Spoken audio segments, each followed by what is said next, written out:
تفضل حج.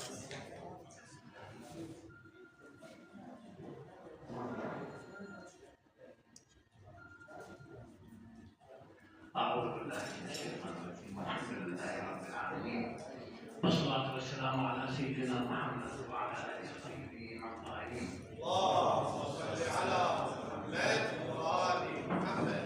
السلام عليكم ورحمة الله وبركاته، أهلا ومرحبا بكم.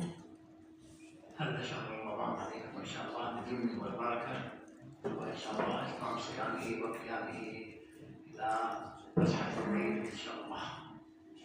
نلتقيكم في كل ليلة في هذا الموعد إن شاء الله مع مجلس الدين الثقافي العلمي الأدبي برعاية سماحة الأستاذ الشيخ نزيه محي الدين.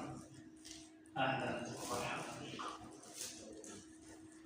أزاح رمضان الليل نور قبابه وتزدحم الزوار، وصف جنابه به يضمن الباري، عظيم ثوابه تزاحمت رجال الملوك ببابه، ويكثر عند الاستلام ازدحامها، ملائكة الرحمن فيه تشرفت، بوابيه أجساد غفت وتوسدت، بروضته صيد الملوك تذللت، إذا ما رأته من بعيد ترجلت، وإن هيلا تفحل ترجلت.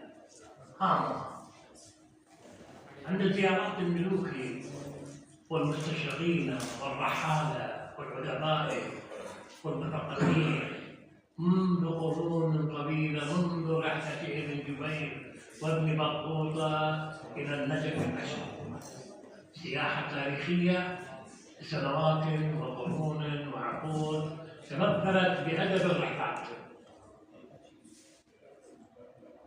وهو منهج سار عليه العرب أولا منذ رحلة فضلان إلى سيبيريا والاتحاد السوفيتي، إلى رحلات المستشرقين الذين جابوا بلادنا شرقا ومغربا. نلتقيكم هذه الليلة مع مؤلف جديد ومبدع كريم بسلالة أدبية علمية فخرية كريمة، الأستاذ رياض هادي عيسى الحكيم،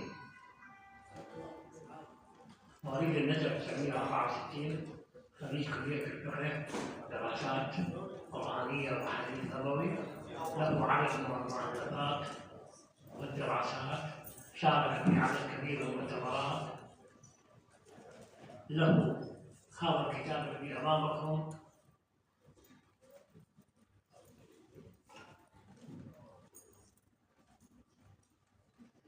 حقا انه كتاب لذيذ ان شاء الله لمن يتيسر له الحصول عليه، وهو اعتقد مكتبات الفكر، وهو اول كتاب عن الرحلات يقام بها المستشرقون والرحاله والعلماء الى النجف الاشرف. لذلك يتفضل السيد رياض هادي عيسى الحكيم بموضوعته لهذه الليله رحلات الى النجف. يتفضل مشكورا، نسال الله الصلاه على محمد وال محمد. اللهم صل على محمد.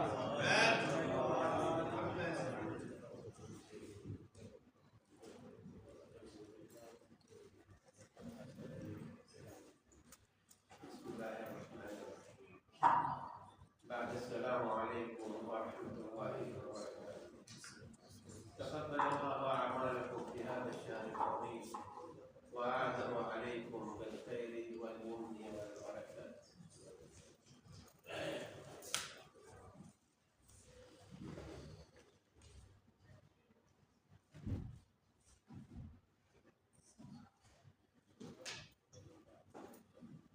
يحتاج الإنسان منذ القدم إلى السفر والترحال بسبب ظروفه المعيشية الخاصة، وقد كتب التاريخ والأخبار بالشيء الكثير عن هذه الرحلة، وأشار القرآن الكريم أيضا إلى رحلتي الشتاء والصيف، وإلى قضية يأجوج ومأجوج والوصول إلى مشرق الشمس كما ورد في الآية الكريمة.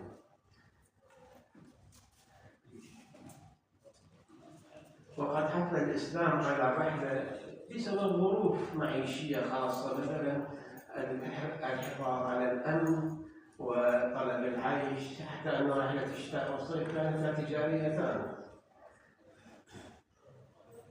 أول من صنف في الرحلات هو الرحالة السيرافي. السيرافي ليس السيرافي صاحب النحو الكبير اللي شرح كتاب سيبويه، لا، سيرافي آخر وصل إلى أندونيسيا وسومطرة وجنوب شرق آسيا سنة 287 هجرية. بعده ابن فضلان هاجر من بغداد سنة 309 هجرية ووصل إلى روسيا وإلى موسكو بالتحديد، وقد أرخ إلى الوضع في ذلك الوقت، واعتبر الوثيقة الرئيسية الوحيدة عن تاريخ روسيا في ذلك الوقت، إذ لم يتسنى لأي باحث روسي آخر أن يكتب في هذا المجال.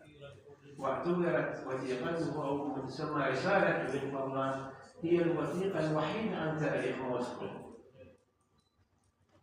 ثم رحلة ناصر الدين خسرو التي وصلت إلى شمال أفريقيا في القرن الرابع الهجري وإلى مكة، هي رحلة حج أصلا، وثم إلى البصرة وعاد إلى بلاد فارس.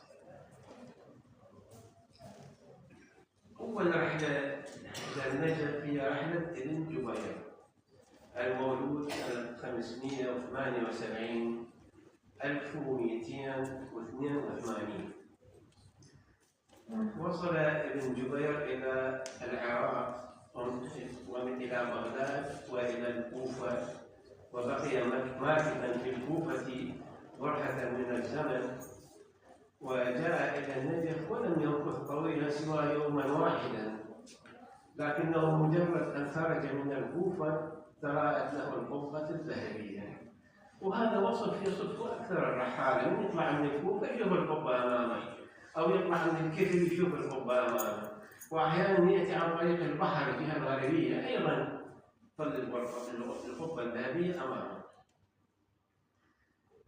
وهو شكك بالبداية بالقبر، قبر الأمير المؤمنين، بقوله يقولون هذا قبر علي بن أبي طالب والله العالم، وأنا ما متأكد من عنده.